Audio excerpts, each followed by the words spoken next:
Assalamualaikum warahmatullahi wabarakatuh. Bismillahirrahmanirrahim. Alhamdulillahi rabbil alamin.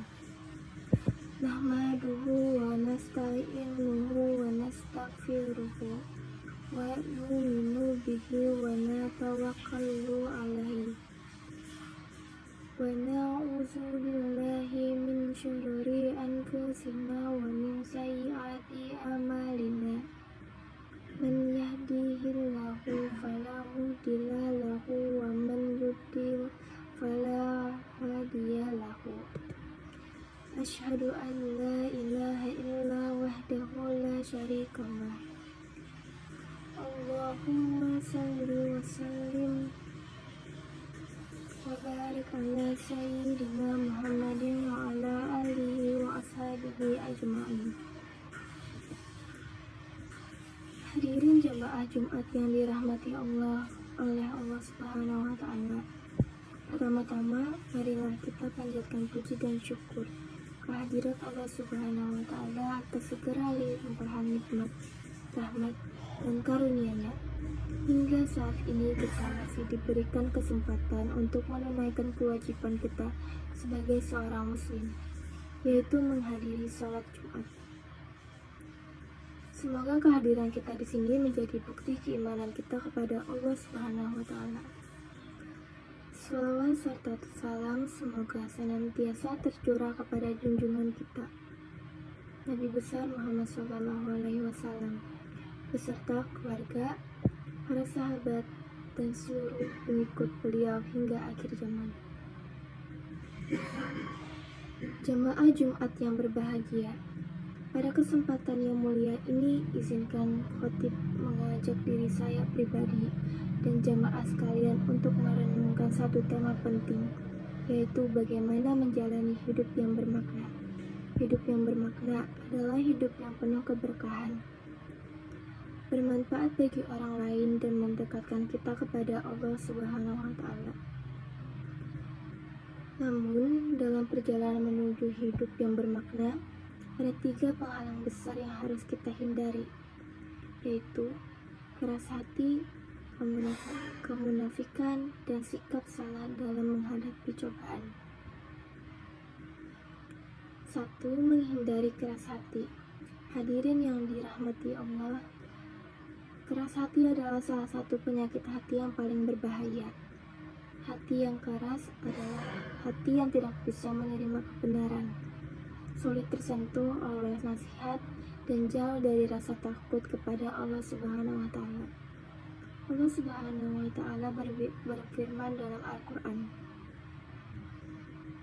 "Summa qasat qulubukum min ba'di dzalika fahiya kal hijarati aw ashdu qaswah wa inna minal hijarati lama yatafajjaru minhul anhar wa inna minha lama yashaqqaqu fayakhruju minhul ma wa inna minha lama yahbitu min khasyatillah amma Allahu bighafilin amma ta'malun."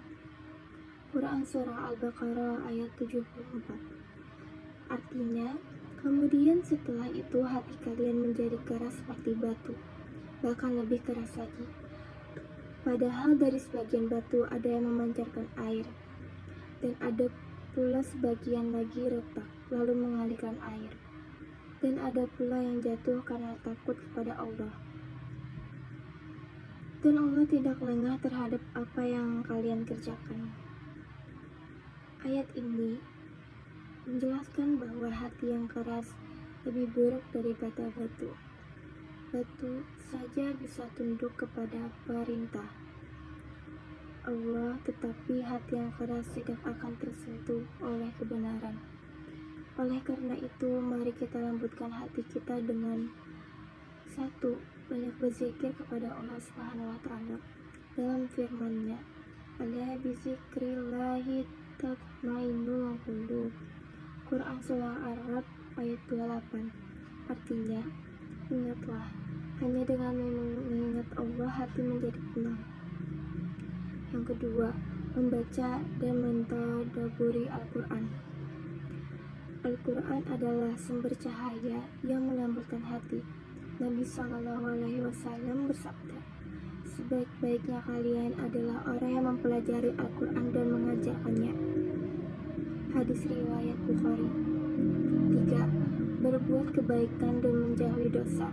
Amal saleh seperti bersedekah, membantu sesama, dan sholat malam adalah sarana melembutkan hati. Yang kedua, menjauhi kemunafikan. Jamaah sekalian, kemunafikan adalah penyakit hati yang sangat berbahaya. Orang munafik sering menampakkan kebaikannya di luar, tetapi hatinya penuh dengan tipu daya.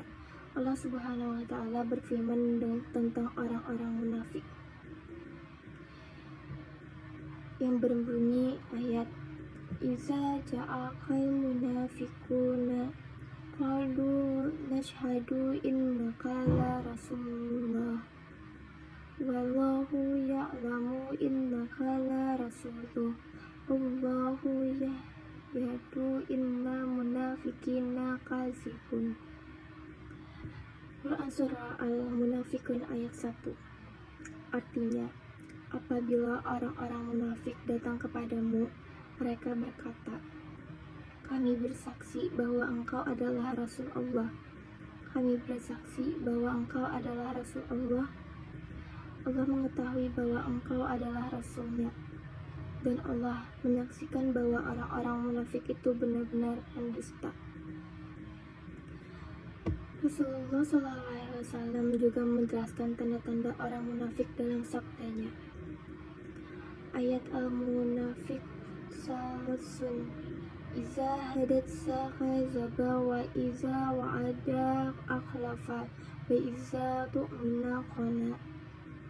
Hadis riwayat Bukhari dan Muslim. Artinya, tanda-tanda orang munafik ada 3. Jika berbicara, ia berdusta. Jika berjanji, ia mengingkari, dan jika dipercaya, ia berkhianat. Oleh karena itu, mari kita jauhi sifat munafik dengan menjadi pribadi yang jujur, amanah, dan konsisten antara ucapan dan perbuatan. Yang ketiga, sikap benar dalam menghadapi cobaan.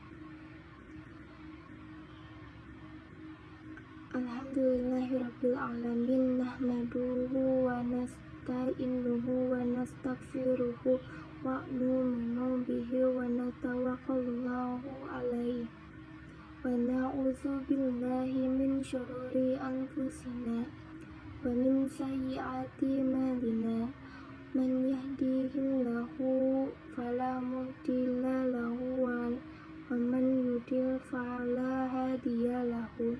Asyhadu an la ilaha illallah wa asyhadu an la syarikalah wa asyhadu anna Muhammadan abduhu wa rasuluh. Allahumma shalli wa sallim wa barik ala sayyidina Muhammadin wa ala alihi wa ashabihi ajmain.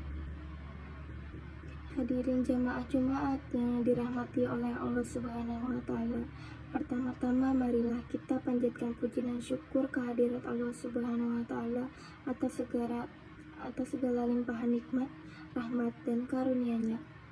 Hingga saat ini kita masih diberikan kesempatan untuk menunaikan kewajiban kita sebagai seorang muslim, yaitu menghadiri salat Jumat. Semoga kehadiran kita di sini menjadi bukti keimanan kita kepada Allah Subhanahu wa Ta'ala.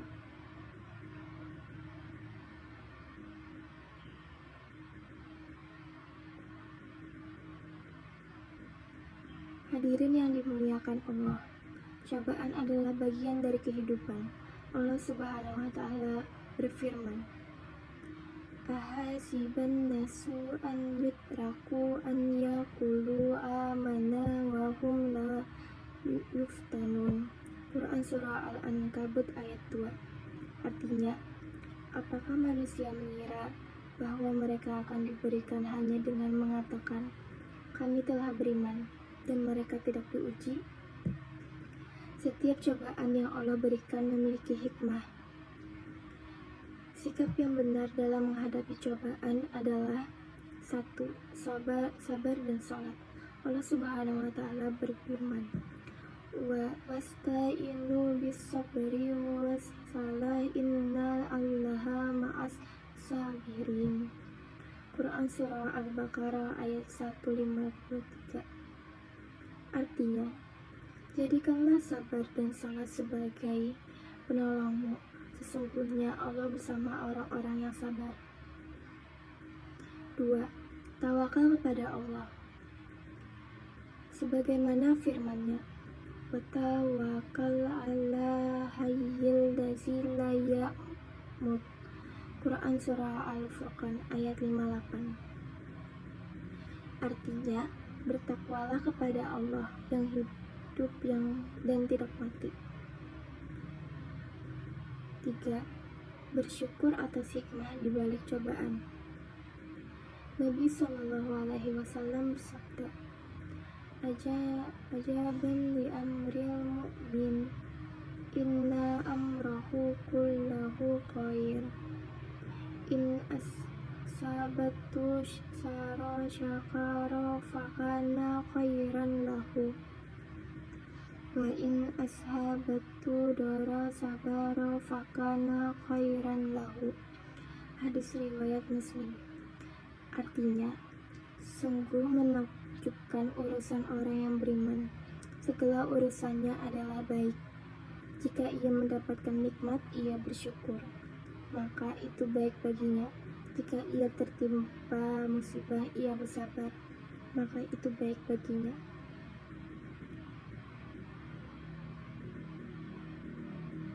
Setiap cobaan yang Allah berikan memiliki hikmah.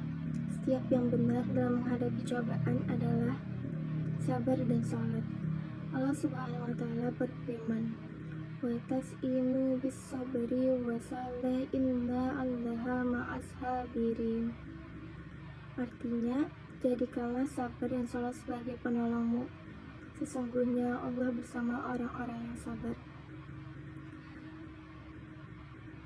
Tawakal kepada Allah. Sebagaimana firman-Nya, wa tawakkal 'ala hayyil ladzi la yamut. Quran Surah Al-Furqan ayat 58.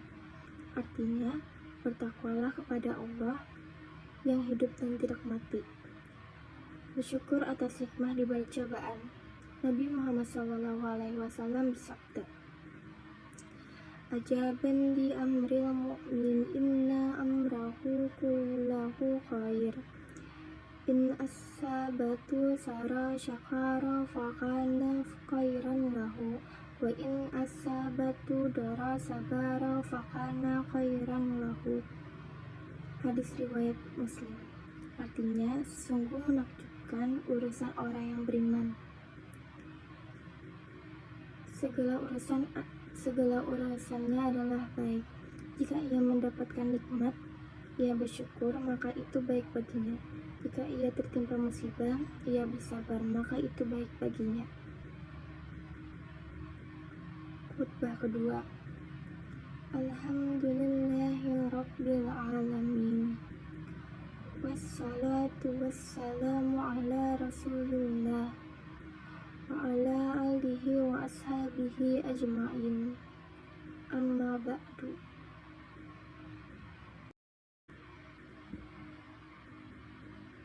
Jemaah Jumat yang dirahmati Allah, marilah kita menjadikan hidup kita bermakna dengan menjaga hati.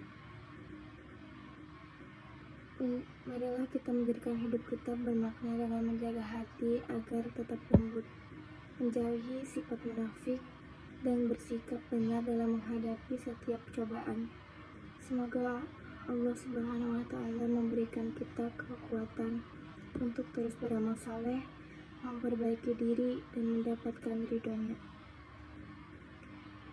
Innallaha ya'muru bil-'adli wal ihsan wa ita'i dzil qurba wa yanha 'anil fahsya'i wal munkari wal baghi ya'izukum ya'idukum la'allakum tazakkarun.